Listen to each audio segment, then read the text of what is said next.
అతి అంతర్జాతీయ వార్తలు సాధారణంగా మనకి వివిధ నెట్వర్క్ల ద్వారా వచ్చేటటువంటిది వివిధ వెబ్సైట్లు కానీ లేకపోతే సోషల్ మీడియా యాప్స్ ద్వారా వచ్చే వాటిని చూసుకునే మనం వార్తలు చెప్పుకుంటుంటాం. ఇక్కడ మనకి హిందూ ద్వేషులో లేకపోతే కనుక భారతదేశపు ద్రోహులో ఓ పెచ్చతనంతో ఉంటుంటారు. వాళ్ళు మోడీ మీద ద్వేషాన్ని మన మీద కూడా చూపెట్టుకుంటూ ఉంటుంటారు. ఇప్పుడు అందులో భాగంగా ఓ చిత్రం మొన్న యూరిన్ కలిపినటువంటిది ఒక వ్యక్తిని జ్యూస్ స్టాల్లో పట్టుకున్నారని చెప్పి ఒకటి చేస్తే ఇది ఫేక్ అని చెప్పిందంటే ఎవడాడు ఫేక్ అని చెప్పడానికి ఫ్యాక్ట్ చెక్ ఫేక్ అంటే ఆ సదరు సంస్థ ఏమన్నా ఇల్లు అక్కడికి వెళ్ళి చెక్ చేసుకుని వస్తుందా? వాడికి కనబడలేదు కాబట్టి అది ఫేక్. ప్రాక్టికల్గా ఏదో ఒక చోట ఉటంకించకుండా ఎవడి మీదనో చెప్పాల్సిన అవసరం మనకేముంటుంది? వాస్తవం అయితే అట్లాగే ఉంటుంది. ఇప్పుడు అట్లాంటిదే మరొకటి ఇది కూడా చెప్తారేమో ఫేక్ అని చెప్పి పీటీఐ వార్తను ఉటంకిస్తూ వీళ్ళు ఇచ్చినటువంటి అంశం ఇది.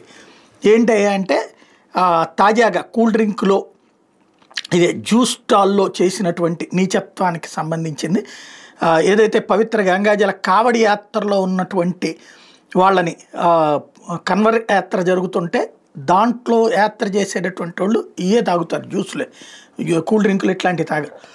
వాళ్ళకి పళ్ళ రసం అమ్మేటటువంటి స్టాల్లో ఈ యూరిన్ కలిపినటువంటి వాళ్ళని ఇద్దరిని అరెస్ట్ చేశారు. ఇప్పుడు ఒక అతను జీషన్ ఖాన్, ఇంకొకడు సయ్యద్ మెహతాబ్. అంటే వీళ్ళ బుద్ధి ఎలా ఉంది అన్నటువంటి తెలియాల్సినటువంటి అంశం. బట్ ఇక్కడ ప్రచారం వల్ల సమస్యల్లో ఏంటంటే నిజాన్ని అంగీకరించలేని నీచత్వం అనమాట.